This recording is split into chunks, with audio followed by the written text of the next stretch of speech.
you. This is just a lovely, lovely event, and I'm really thoroughly enjoying just chatting with each of you and finding out how long you've been in this area and what brought you here and what you love to do when you're not sitting in this room. So thanks for coming out. I've had an incredible week. It's really been great, and we are set up to do a great concert for you tomorrow and again on Tuesday. I want to tell you that one of the most inspiring things this week has been talking with the musicians. I decided that I wanted to get to know them as people, partly because I'm sort of hopeless learning names. And, you know, I have this roster of names, and just when I think I've learned of them, the seating rotates and they're sitting somewhere else, and it's just like really kind of hopeless. So I thought, I want to get to know what these people do outside of rehearsals. And I've invited them to come and talk to me in groups of 4 and 5, and it's been tremendous. I can't believe all these people do, as well as play an instrument with great expertise, you know? I mean, PhD in English, teaching anthropology, you know, scientists, computer, raising 7 kids, you know, I teach in, you know, 4 middle schools, and I mean, it just goes on, and oh, by the way, you know, I play the chamber orchestra and the philharmonic, and it's been great. But also, I've heard some really incredible stories about people who have had, I have to be careful because it's a small town, and I don't want to like betray any confidences, but people who have had terrible accidents, and in one particular case, this person was no longer able to play their instrument. And so what they did was they found another instrument.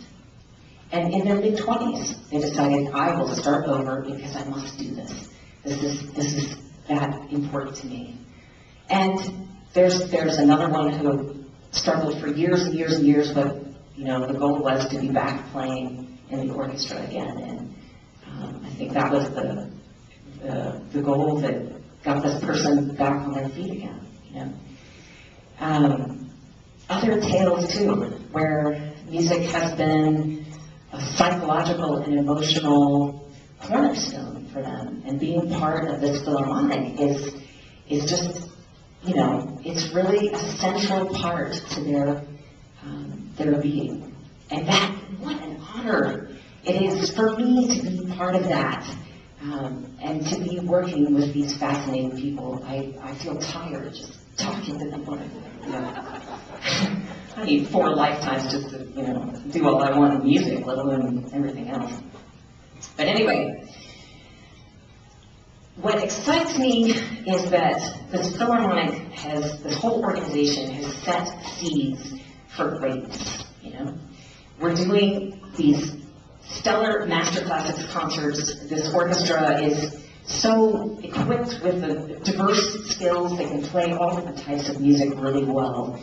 And, you know, so we're doing that. We're doing great Pops concerts, like the Broadway concerts. I went to the Pops on the River just as a guest.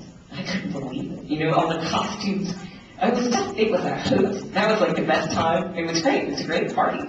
And up at Tahoe, and, you know, the Spirit of the Season, and there are so many different things that they're doing that are serving the community. And I love that they're serving different constituencies. So this is a wonderful thing.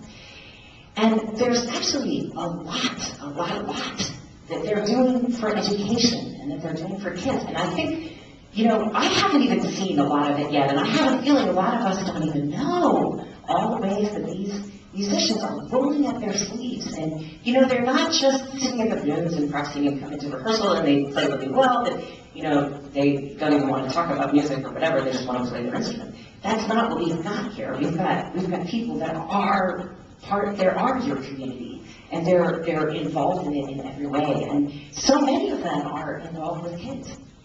So some of the programs that the Philharmonic is doing, we have Celebrate Strings, and this is the program where it's after school lessons at Bernice Matthews, which is a Title I school. And it's like 2 to 4 days a week of group lessons. These kids, get instruments and they get to play.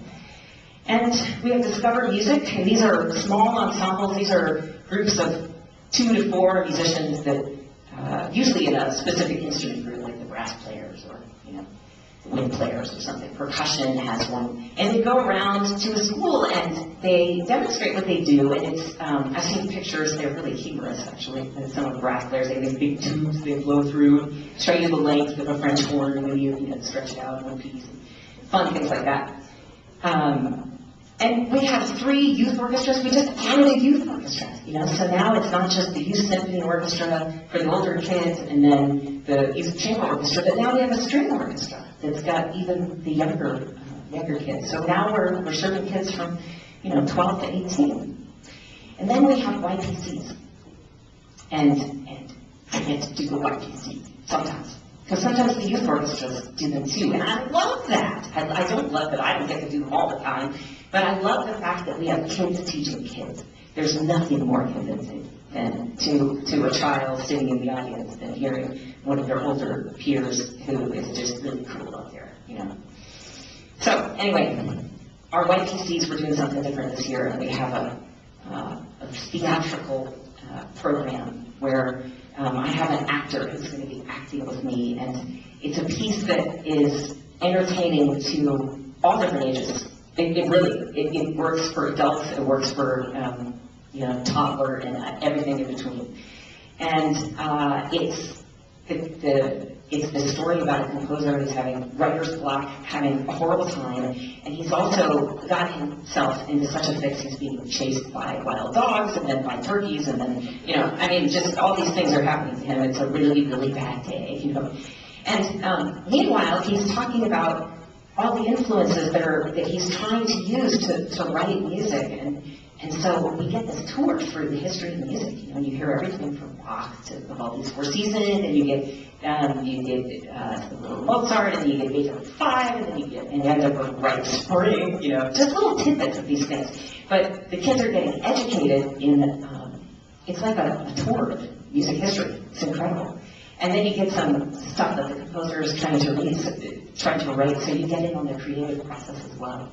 And it's a neat piece, so I can't wait to do it. And the YPCs, this is where kids are busting 3rd to 5th grade.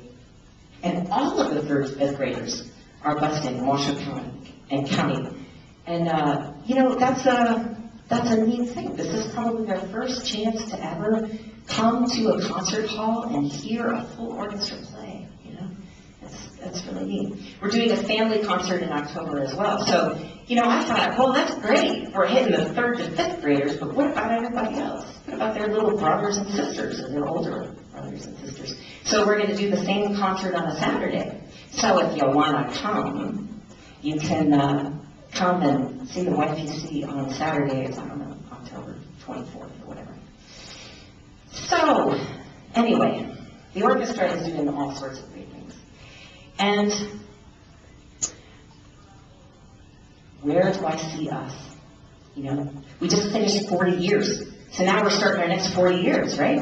Where are we going to go? What are we going to do? And we're really in an interesting time. It's a tough time in a lot of ways. And jeepers, I went and heard the new superintendent. He is fantastic. Superintendent of schools, Washoe County. He is so fantastic. Keith Morrison is his name. Young guy, tons of charismatic energy. It takes a lot to keep me awake at 7 a.m. And I actually remember what the man said, which is even more incredible. But he said that in Nevada and in Washoe County, of the kids that start 9th grade, only 55% graduate.